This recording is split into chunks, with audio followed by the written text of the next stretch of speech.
दो दोस्तों नमस्कार। मैं श्यामनाथ यादव अम्बेडकरवादी। अभी आप लोगों को एक वीडियो दिखा रहे हैं तो उसमें बता रहे हैं कि कोरोना जैसी बीमारी फिर आ रही है। बहरहाल इस देश में गिने चुने हुए लोग हैं, कम हैं, अन्य देशों में बहुत ज़्यादा हो गए हैं। तो कोरोना में जो हाल हुआ था, जैसे जहाज़ों का आना जाना, तो विदेश में जिस देश में वह बीमारी है उस देश के आदमी यहाँ आएंगे या इस देश के आदमी वहाँ जाएंगे, तो छुआछूत से बीमारियाँ फैलती हैं। तो इसका प्रभाव तो पड़ना ही चाहिए। और अगर ऐसा हो रहा है तो इसके रोकथाम के लिए सरकार क्या करे? इसके रोकथाम के लिए सरकार जहाज़ बंद कर दे। अगर जहाज़ बंद कर रही है तो आर्थिक बुरा प्रभाव पड़ेगा देश के ऊपर। तो इससे बचने के उपाय क्या हैं, इनको कौन बताएगा? सबसे पहले मोदी बताएं, क्योंकि हर जगह सबसे पहले ये जाके श्रेय लेते हैं। काम और करे और श्रेय ये ले लेते हैं। ऐसा तो ये करते ही हैं और कहते हैं कि मोदी है तो मुमकिन है। तो जो बीमारी आ रही है तो बीमारी रोकने के लिए भी तो मोदी है तो मुमकिन है होना चाहिए। ये तो रही इनकी कहानी। अब आगे आइए, तमाम बाबा है, एक ये है बागेश्वर बाबा। ये भी कहते हैं कि मैं रावण से बात करता हूँ। ये रावण से बात करते हैं। रावण था कि नहीं था? था भी तो कब था? कब का मरा होगा? ये आज बात कर रहे हैं रावण से। ये हाल है इनकी। और जनता को क्या कहा जाए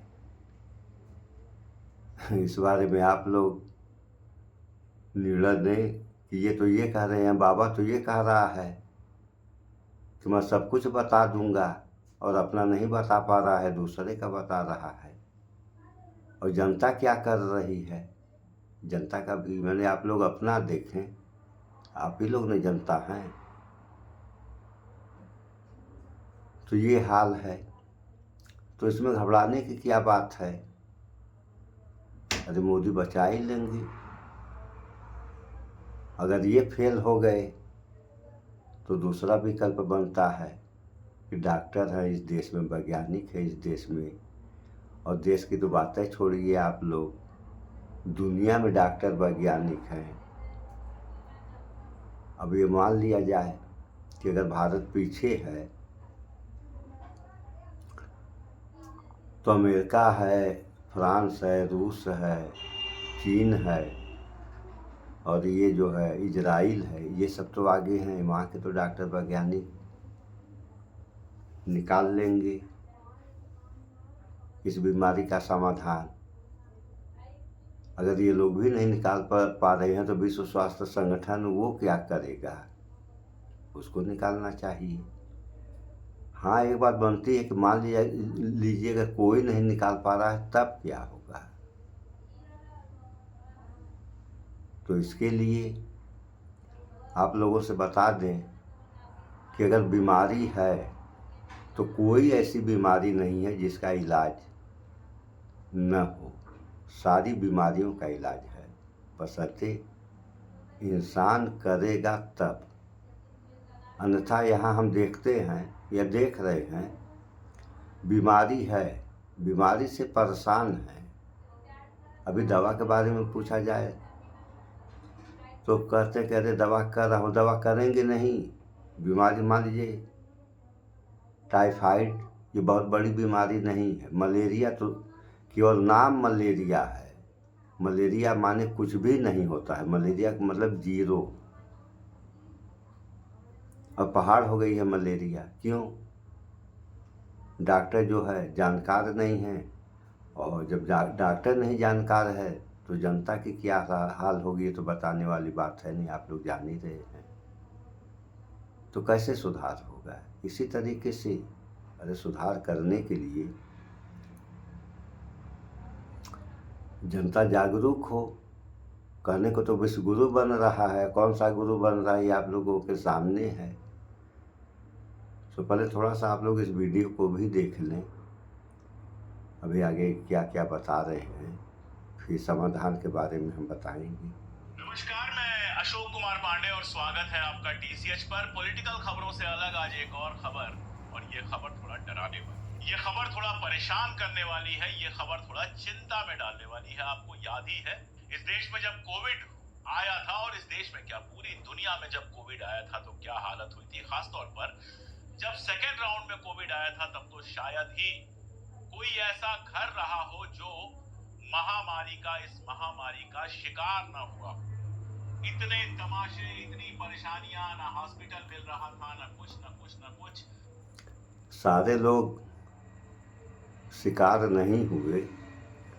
हाँ, ऐसा था कि प्रभावित हर घर था, हर घर में मौतें नहीं हुई थी, लेकिन अगर किसी घर में मौत हो गई तो उसके परिचित हैं, रिश्तेदार हैं, प्रभावित हुए। नहीं, इस तरीके से देश के सारे लोग प्रभावित हुए। अब आगे सुने आप लोग। वो सब आप जानते हैं, और वो दर्द भरा वक्त याद दिलाने की भी मुझे कोई जरूरत महसूस नहीं हो रही।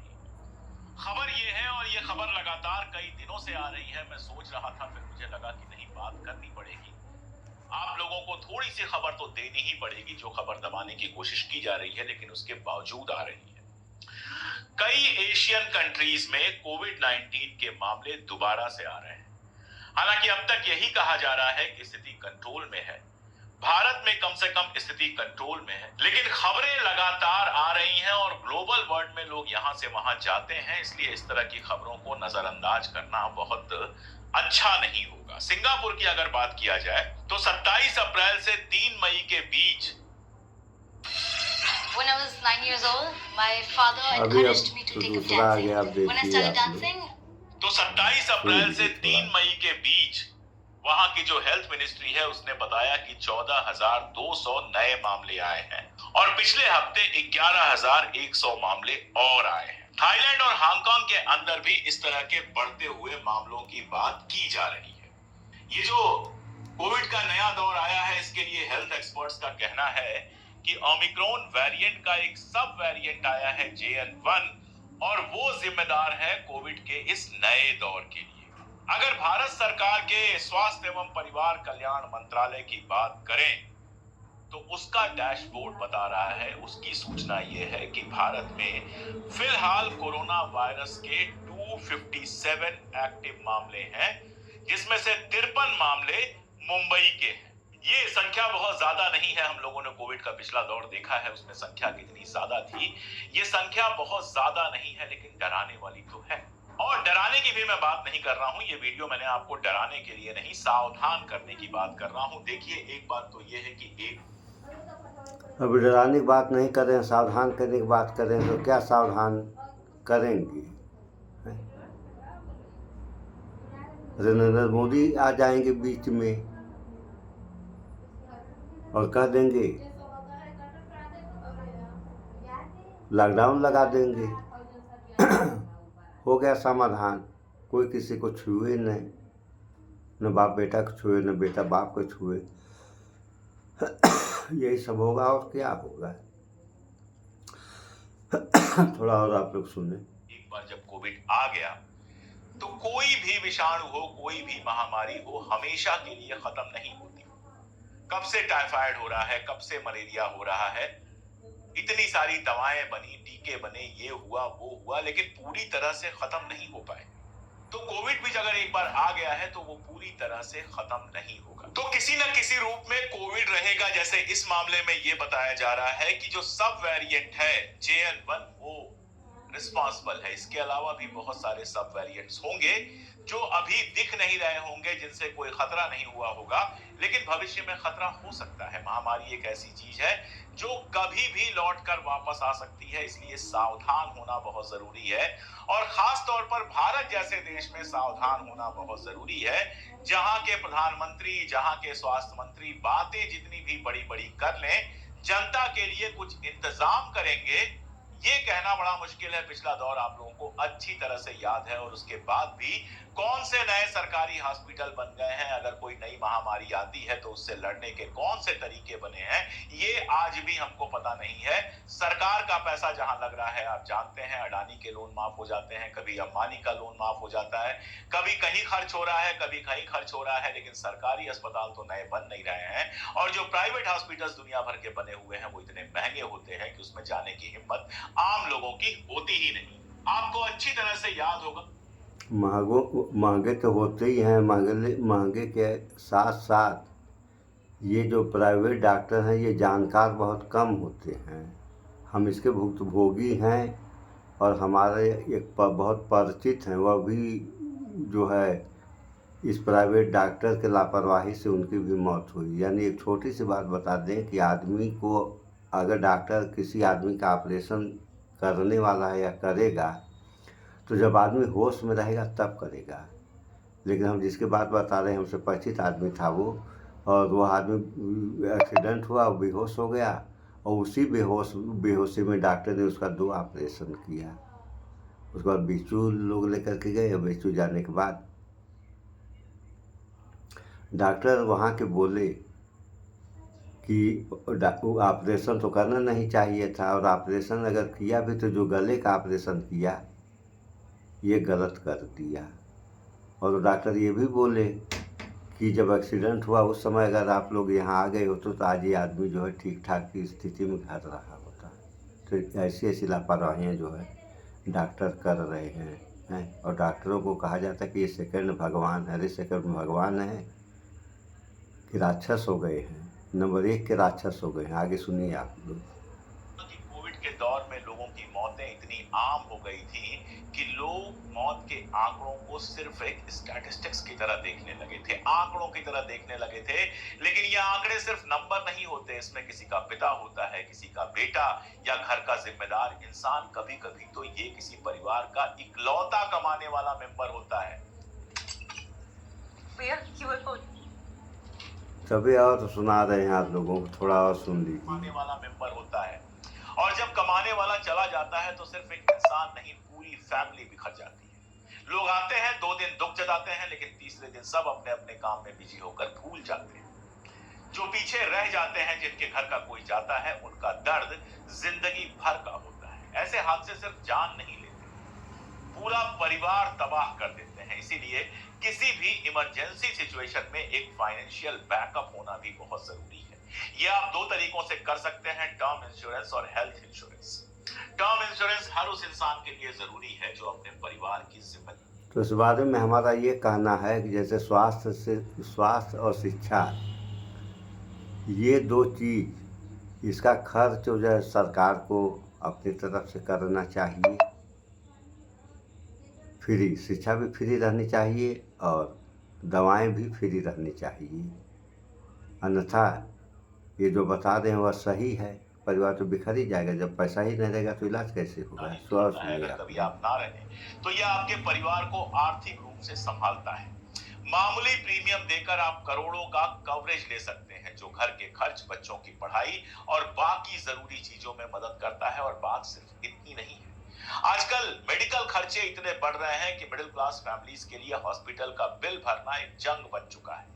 कई बार तो एक भर्ती ही जिंदगी भर की सेविंग खा जाती है। हेल्थ इंश्योरेंस इसलिए बहुत जरूरी है। ये सिर्फ 400-500 रुपए प्रति महीने से शुरू होता है और करोड़ों तक का कवरेज देता है। साथ में 30 मिनट में क्लेम सपोर्ट भी उपलब्ध होता है। तो हेल्थ इंश्योरेंस आपके लिए और टर्म इंश्योरेंस आपके ना रहने पर आपके अपनों के लिए बेहद जरूरी है। अब फैसला आपको करना है। टर्म और हेल्थ इंश्योरेंस दोनों मिलकर आपकी फैमिली का भविष्य सुरक्षित बनाते हैं, और इन्हें जितना जल्दी लिया जाए उतना अच्छा, क्योंकि उम्र बढ़ने और सेहत बिगड़ने के साथ इनका।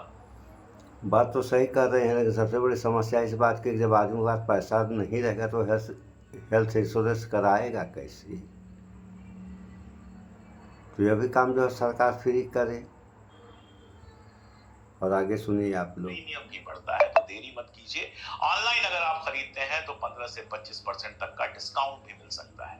अपने अपनों के भविष्य से समझौता न करें, बीमा लें, और अपने परिवार को सुरक्षित करें। डिस्क्रिप्शन में मैंने एक लिंक भी दे दिया है जहां से आप ये कर सकते हैं। ये बात मैं क्यों आपसे कह रहा हूं और जोर देके क्यों आपसे कह रहा हूं, क्योंकि पिछले बार के आंकड़े अगर आप देखें और नए जो रिपोर्ट्स नई जो आ रही हैं उनको आप देखें तो पता ये चलता है कि सरकार ने ये बताया था कि तकरीबन 5.5 लाख लोग मरे थे, लेकिन ये संख्या 5 से 6 गुना ज्यादा हो सकती है, यानी 25 लाख लोग मरे होंगे उस समय, ऐसा दावा किया जा रहा है नई रिपोर्ट्स में।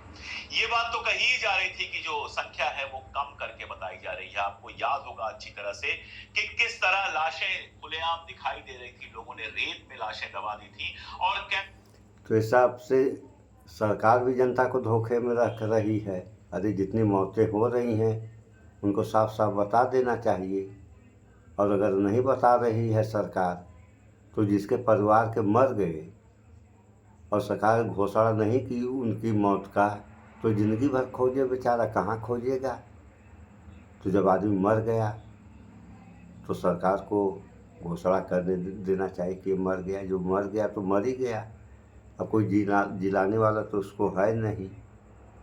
जो हो गया सो हो गया, संतोष से करना है तो बता दीजिए आप। गुमराह कर देंगे तो एक तो मौत हो गई, बेचारा जिंदगी भर और परेशान है। और सुनिए आप लोग कैसे किसी तरह से भी उनको छुपाने की कोशिश की जा रही थी, सच्चाई बताने की कोशिश की जगह उनको किसी भी तरह से कंसील करने की, छिपाने की बात हो रही।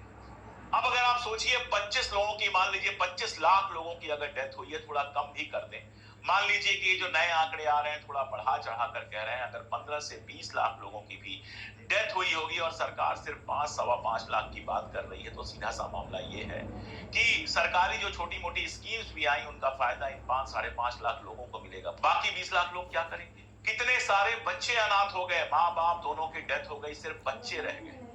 कितने सारे परिवारों में कमाने वाला आदमी चला गया और किसी को किसी तरह का कोई बड़ा सपोर्ट मिला हो, इसकी खबर कम से कम मुझे तो नहीं है, आपको है तो जरूर बताइएगा। एनजीओ ने काम किया, व्यक्तिगत लोगों ने काम किया, हम ये तो बता ही रहे हैं। अभी एक बात ये नहीं बता रहे हैं कि इस देश में लाशों पे राजनीति हो रही है और तमाम लोग लाशों पे राजनीति कर रहे हैं। एका दुका नहीं है, बहुत से हैं। और आगे सुनिए आप लोग भी उस समय बहुत ज्यादा एक्टिव थे, लगातार कोशिश कर रहे थे कि जो लोग परेशान हैं उनको किसी तरह से इलाज मिल जाए, हॉस्पिटल मिल जाए, रेमडेसिविर मिल जाए। बाद में पता चला कि जिस रेमडेसिविर के लिए लोगों ने लाखों रुपए खर्च किए, उस रेमडेसिविर का कोई मतलब ही नहीं था, उसका कोई इलाज में रोल ही नहीं था। ये सब बाद में पता चला। उस समय तो मेडिकल कंपनियों ने भी पैसा कमाया, हॉस्पिटल्स ने भी पैसा कमाया, और जाने किसने किसने पैसा कमाया, जनता को पूछने वाला कोई नहीं था।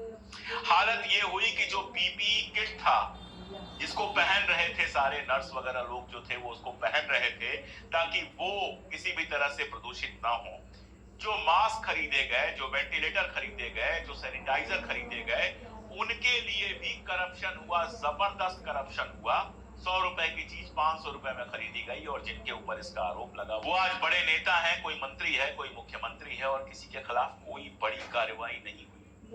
दवाओं की कालाबाजारी एक ऐसी चीज थी कि लोगों को कहीं से दवाएं मिल जाए, इसके लिए लोग परेशान थे। मेरे अपने परिवार के लोग दवाओं के लिए परेशान थे। कैसे कैसे किसके किसके हाथ पांव जोड़कर दवाइयों का इंतजाम किया गया, वो कहानी भी याद करो तो रूह कांप जाती है।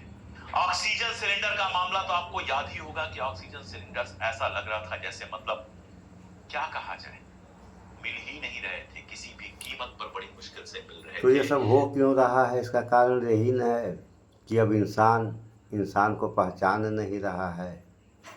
अरे यही इंसान कह रहे हैं कि इंसान से बढ़िया जानवर हो गए हैं। तो जब इंसान से बढ़िया जानवर हो गए हैं तो इंसान वही कर्म करेगा जो उसको करना नहीं चाहिए। सो बीमारियों से आप लोग डरें न डरें या डरें मत, क्योंकि अगर बीमारी है तो कोई भी बीमारी ऐसी नहीं है जिसका इलाज संभव ना हो। बस ऐसे करने की ज़रूरत है और समाज को जागरूक होने की ज़रूरत है। जागरूक हो गया समाज तो एक नहीं सारे क्षेत्रों में फ़ायदा उठाएगा। अगर नहीं जागरूक हुआ तो सारे क्षेत्रों में सिर्फ नुकसान ही नुकसान और नुकसान जब होता है तो केवल एक का नुकसान नहीं होता, देश, यदि जनता का नुकसान हुआ तो जनता का ही नहीं नुकसान हुआ तो देश का नुकसान हो गया, क्योंकि देश से जनता और देश का नुकसान हुआ तो जनता का नुकसान हुआ, क्योंकि इस बात को सरकार खुद कहती है कि सरकारी संपत्ति को नुकसान न पहुंचाएं, क्योंकि सरकारी संपत्ति वह जनता की संपत्ति मानी जाती है और जो प्राइवेट होते हैं वो उनका निजी होता है। जैसे नरेंद्र मोदी ने तमाम कल कारखाने अडानी को दे दिए, कितनी अब क्या क्या चीज़ दी, हम क्या क्या बताएं, हम लोग समाचारों में आगे सुने ही हैं। तो ये जो दे दिए ये तो अडानी का होगा, उसे देश और देश की जनता से क्या मतलब। बावजूद सरकार कहेगी कि हम अच्छा कर रहे हैं, विकास कर रहे हैं। अरे विकास कर रहे हो भाई, विकास दिखना तो चाहिए। सारी व्यवस्थाएं चौपट हो रही हैं और चौपट हो गई, जो आगे बाकी है वो भी खत्म हो जाएगा। उसी राह पे सरकार चल रही है और जनता को भी ले चलने का प्रयास कर रही है। तो इससे में कुछ समझदार हैं, बुद्धिजीवी हैं जो इनका विरोध कर रहे हैं, बाकी कुछ समर्थन भी तो कर रहे हैं। जैसे पेट्रोल जब 60-62-70 रुपये था तो बहुत महंगा था, आज 100 रुपये के लगभग चला गया तो कोई बात नहीं, और उसके बाद भी कहेंगे कि 5 रुपये लीटर का हो जाएगा तो हम खरीदेंगे। तो इनको महंगाई से क्या फ़र्क पड़ता है? फर्क तो उसको पड़ रहा है जिसके पास पैसे नहीं हैं। तो सारे लोग ऐसे है भी कुछ ऐसे अंधभक्त पड़े हुए हैं कि मर रहे हैं, फिर भी कहेंगे कि ढोल पीटेंगे, महंगाई कहाँ है, महंगाई कहाँ, महंगाई कहाँ। ये हाल है। तो ऐसा क्यों है? इन सब बातों पे विचार करें आप लोग। सो इस वीडियो में इतना ही। स्वच्छता अपनाएं, शुद्ध खाएं, स्वस्थ रहें, शिक्षित बने। जय विज्ञान, जय संविधान। नमस्कार।